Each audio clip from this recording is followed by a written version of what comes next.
Known as the Oracle of Omaha, Warren is one of the most successful investors of all time. His journey from a young boy with an entrepreneurial spirit to a billionaire investor is nothing short of remarkable. He built one of the most iconic business empires in history, and he did it with a mix of discipline, patience, and just a little bit of old-fashioned luck. But let's be clear, his rise wasn't overnight. It was a decades-long journey full of learning, smart investments, and some seriously bold decisions along the way. Join us as we dive into the milestones of his career, and then uncover 10 of his top rules for business success. From a young age, he was a money-making prodigy. By just 11, he bought his first stock, and by high school, he was already running many businesses. His mentor introduced him to the concept of value investing, buying cheap and holding long, and it quickly became his guiding principle for success. Fresh out of university, he started investment partnerships with friends and family in Omaha. He found undervalued companies, applied Graham's principles, and quickly made a name for himself as a market wizard. Buffett didn't stop there. He bought a struggling textile business and turned it into a holding company. This would be a regular practice in his career, buying businesses that he admired and holding them for life, a unique strategy that built his business into a powerhouse. His next big move? Insurance. He used the cash flow from premiums to make legendary investments in household brands. This steady, disciplined approach helped compound his fortune. And by steering clear of the latest tech trends, he focused on solid, stable companies that would stand the test of time. He soon expanded beyond stocks, acquiring a diverse range of new brands. Each added steady income and diversified his business, shielding it from market swings. He knew that great fundamentals were better than any fad. His leadership is just as legendary as his stock picks. Every year, thousands of people flock to Omaha for his annual meeting to soak up his wisdom. His unwavering focus on long-term value has earned him the trust and respect of shareholders and executives alike. While he hasn't written a book himself, his investing principles are featured in countless titles. He's also made memorable cameos on popular TV shows, sharing laughs and valuable insights with audiences, cementing his status as an iconic figure in pop culture. Despite his billions, he keeps it simple. He still lives in the same Omaha house he bought years ago, drives a regular car, and can't resist a fast food breakfast. His down-to-earth lifestyle makes him the ultimate relatable icon. Warren Buffett made a game-changing move by pledging most of his fortune to charity, teaming up with the other successful enterprises to make a real difference. His goal? To inspire others to give back and leave a lasting impact on the world. His disciplined style and commitment to helping others have made him an icon, known for his wealth but loved for his wisdom. He's unforgettable. Let's take a look now at his rules for business success. And don't forget to like this video and hit subscribe for more. 1. Bet big on companies and products you understand. You don't have to be right about thousands and thousands and thousands of companies. You only have to be right about a couple. I met Bill Gates on July 5th, 1991. We were out in Seattle. And Bill said, "You've got to have a computer." And I said, "Why?" And he said, "Well," he said, "you can do your income tax on it." I said, "I don't have any income. Berkshire doesn't pay a dividend." He said, "Well, you can keep track of your portfolio." And I said, "I only have one stock." I said, I mean, and he says, "It's going to change everything." And I said, "Well, will it change whether people chew gum?" And he said, "Well, probably not." And I said, "Well, will it change what kind of gum they chew?" And not. And I said, "Well, then I'll stick to chewing gum and you stick to computers, you know." I don't have to understand all kinds of business. There's all kinds of business I don't understand. but there's thousands of opportunities there. I did understand the Bank of America, and I'll be able. I'm able to do that. I'm able to understand some given percentage. But Ted Williams wrote a book called The Science of Hitting. And in The Science of Hitting, he's got a diagram, shows him at the plate, and he's got the strike zone divided into 77 squares, each the size of a baseball.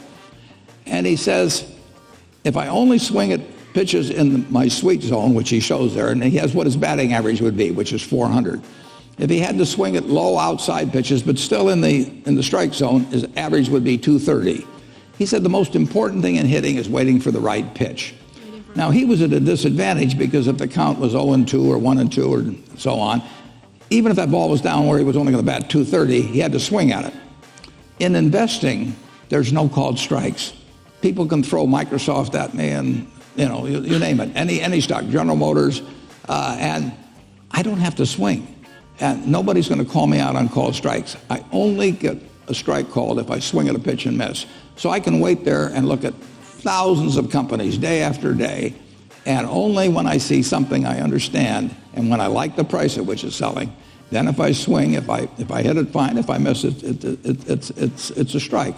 But it's an enormously advantageous game, and it's a terrible mistake to think you have to have an opinion on everything. You only have to have an opinion on a few things. In fact, I've told students, if when they got out of school, they got a punch card with 20 punches on it, and that's all the investment decisions they got to make in their entire life, they would get very rich because they would think very hard about each one. And you don't need 20 right decisions to get very rich.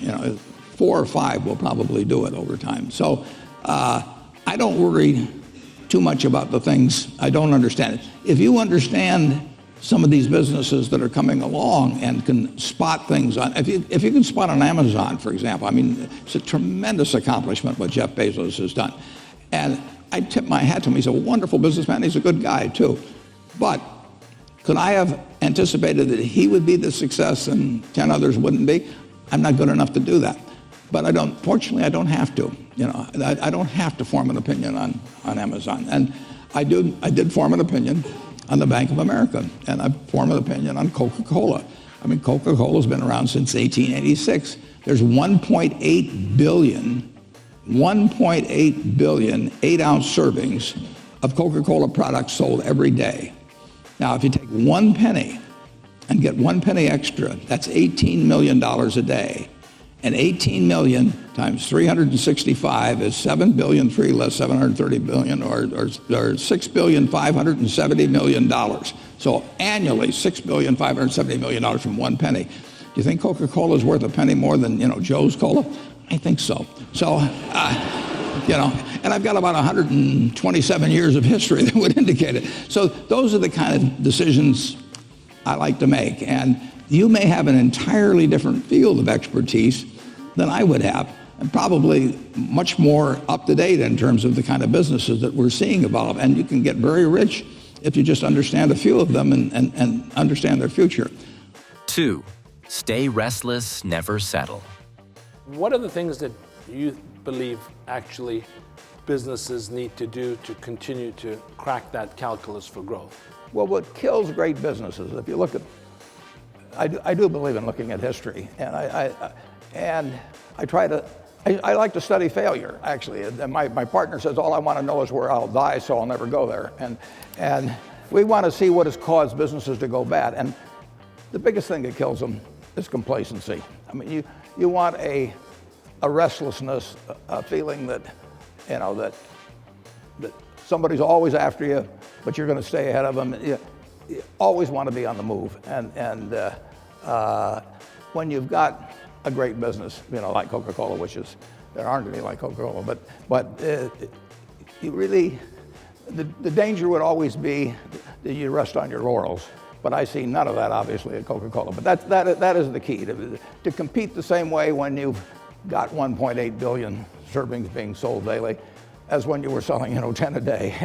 And that restlessness, that belief that tomorrow's more exciting than today, you just have to have it permeate the organization. 3. Know your lane and stay in it. defining your circle of competence is the most important aspect of investing. It's not how important, how large your circle is. You don't have to be an expert on everything. But knowing where the perimeter of that circle of what you know and what you don't know is, and staying inside of it, is all important. Tom Watson Sr., who started IBM, said in his book, he said, "I'm no genius," he said, "but I'm smart in spots, and I stay around those spots." And you know, that is the key. So if I understand a few things, and I stick in that arena, I'll do okay. And if I don't understand something, but I get all excited about it because my neighbors are talking about it, the stocks are going up and everything, I start fooling around someplace else, eventually I'll get cream. 4. Find your passion early or keep looking.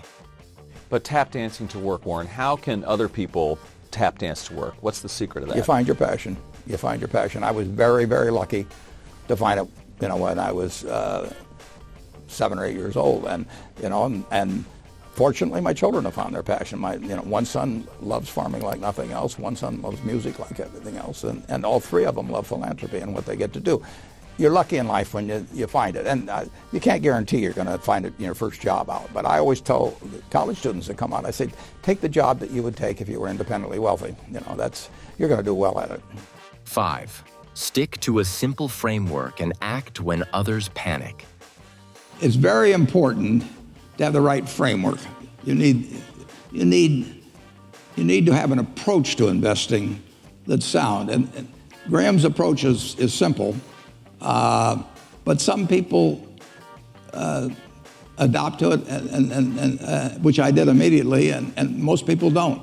But if you have the right philosophy, you will find opportunities as you go through the next 20, 30, 40, 50 years. And frankly, you're most likely to find them when in periods like 5 years ago when we were having the panic. I mean, stocks sell at silly prices from time to time. Most stocks at one time or another sell at very silly prices. And it doesn't take a high IQ to figure out that they're cheap, but it does take a temperament that's willing to step up and actually act. I tell people, if they're going in the investment business, if you got 160 IQ, sell 30 points to somebody else because you won't need it. I mean, I figured out very early, you don't have to be that smart in this business, which is fortunate, but you do have to have the right temperament. And you have to be able to ignore what other people are saying and simply look at the facts and decide, is this stock which is selling at X worth 2X? And occasionally you'll find things like that, and when you don't find them, you don't do anything. So that's my generalized stock tip, no names. 6. Cut losses fast and keep learning. I went in the textile business by accident in 1965, and I threw in the towel about 20 years later, and that was about 20 years too late. There's a great tendency to want to hold on, justify old decisions. I mean, that's a human trait. And when you really know you've got a bad business is when you have a good manager and you're getting bad results. I mean, when you're getting bad results with a bad manager, you still have to examine the question of whether you can get better results if you get a better manager. Usually you can't. I've said in the past, that when a management with a reputation for excellence encounters a business with a reputation for bad economics, it's the reputation of the business that remains intact. And I've proved that many times. There are businesses that are just plain tough, and there may be too many competitors, but there's reasons why they don't drop out. There's reasons. Well, we started out in textiles, and we made over half of the linings for men's suits in the country. And we went through World War II and got awards, and Sears Roebuck named us their supplier of the year and all of that sort of thing. And then we'd say, well, we'd like to increase the price of these linings a quarter of a cent a yard. And Sears would say, you must be out of your mind. There's 10 other guys that'll sell it to us at the old price. And nobody ever went into a Sears store and said, I'd like a blue serge suit with a Hathaway lining. You know? It didn't exist. We had no connection to the consumer. And there are lots of lousy businesses, you know, and there's lots of wonderful businesses. And my job over the years has been to try and figure out which is which, and I've made plenty of mistakes. I bought a company called Dexter Shoes. In the early 90s, I paid $400+ million for it, and it made a lot of money before I bought it. But, you know, as soon as I bought it, they pulled some switch or something, and it immediately started losing money. And it was because of foreign competition, so on, or it was maybe because I owned it, I don't know. And it went to zero. And the worst thing was that I'd paid for it in stock, so that $400 million in stock I gave at the time is now worth about $5 billion. So every time Berkshire stock goes down, I feel a little bit better because of my opportunity loss on this business. But you know, when I looked at Dexter Shoe, they had a good position in retailers. They turned out good shoes. They had a great workforce, all kinds of things. But I just forgot one thing, that they weren't going to make shoes in the United States anymore. So you make mistakes, and it does pay to recognize quickly when you've made them. If you've got a good person running a business and it isn't making any money, you know, you're in the wrong business. 7. Delight customers and surround yourself with better people. The test isn't whether you get the greatest business idea in the world the first time out. The test is whether you keep learning as you go along what your strengths are and what you can do for your customers, what you can bring especially to the party. And to do that, you need the education that I know you've received through 10,000 small businesses, but you need a genuine desire day in, day out to delight the customer. I've never seen a business, and I've seen a lot of businesses, but I've never seen one that delights the customer that doesn't succeed. I mean, what you want is that customer the next day when they think, do I want to rent a car or do I want to buy some furniture? What goes through their mind? You know, it's the place where they've had a great experience. I don't know what I paid for this tie. Actually, probably if somebody gave it to me, but for the purposes of this speech, I will say I have no idea. But or the shirt I'm wearing, or this, but I do know. I will remember how I was treated when I bought it. I mean, you long forget about the price, but you never forget whether you had a good experience or a poor experience with the purchase experience. And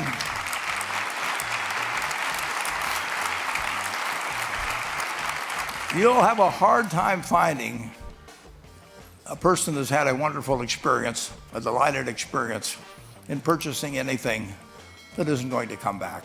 And similarly, if the memory is of rudeness, indifference, you know, whatever it may be, they're never going to come back. And as a small business owner, and as you grow, you have to not only be able to project that interest in people's well-being, in delighting them yourself, but you have to do it through other people.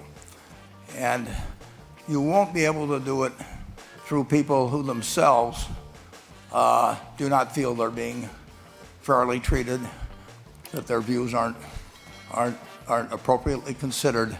So you really do have to learn to multiply yourself through other people. And I advise the young people that come to Omaha.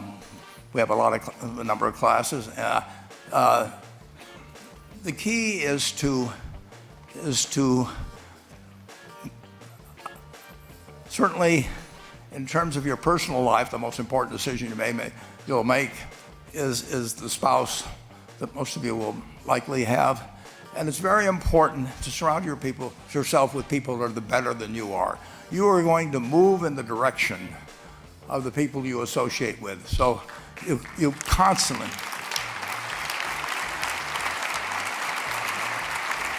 I've been enormously lucky in that respect. I mean, I've just had teachers and friends and a spouse that really was a better person than I was, and I had enough sense to learn from these people that life went better if you behaved better yourself. It took a while. So I advise you to seek out, as your partner in business, your partner in life, whatever it may be, look for the people that actually are examples to you, rather than somebody that you think you need to straighten out yourself.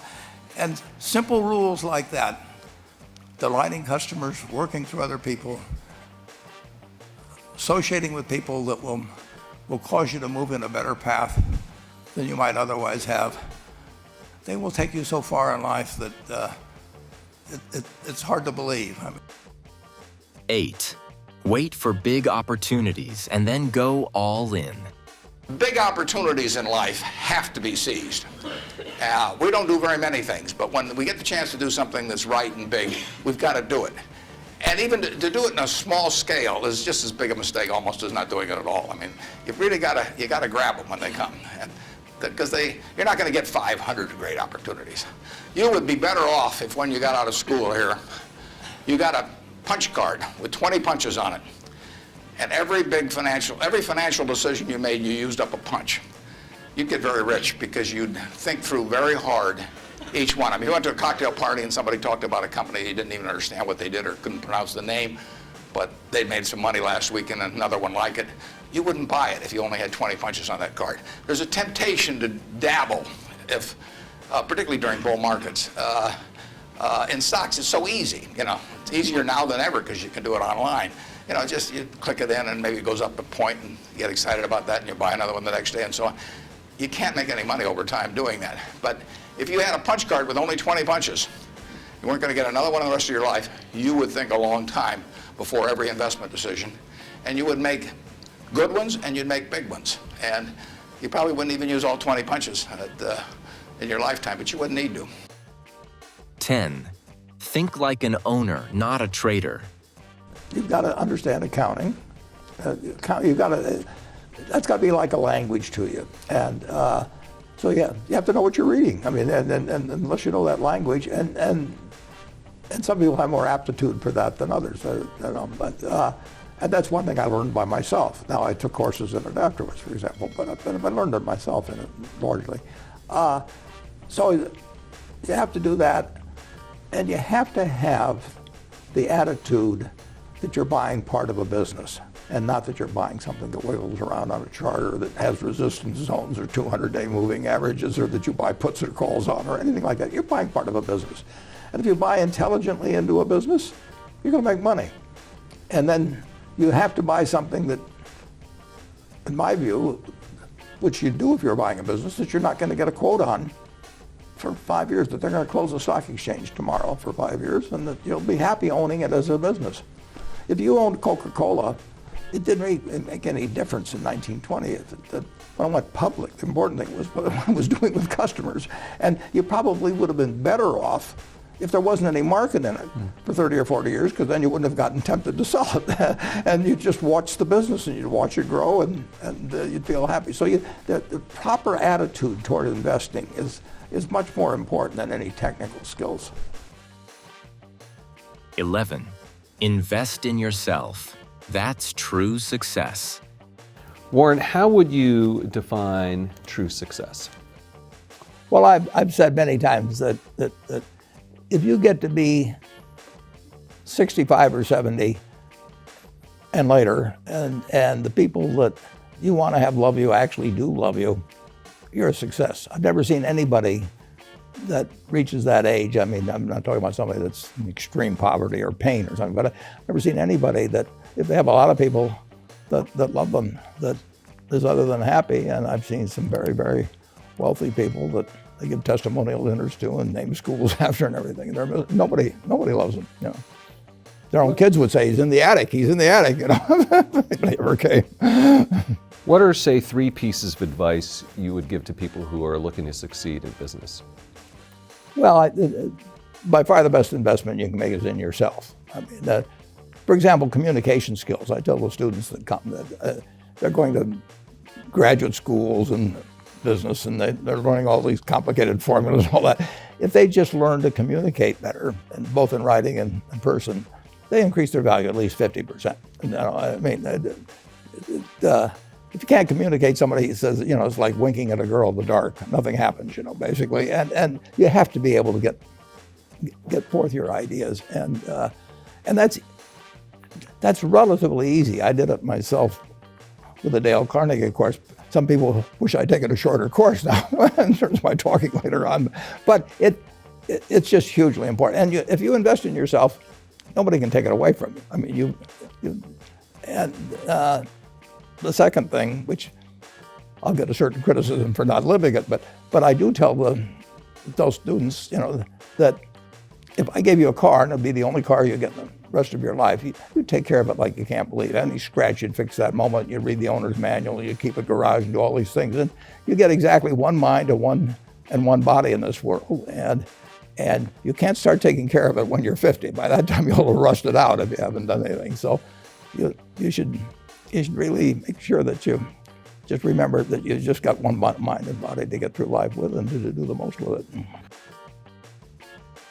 The Best of Business Show is brought to you by the BASA Awards.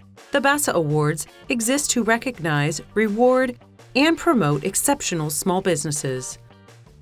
We run 4 award programs: Best of America, Best of Australia, Best of Canada, Best of UK.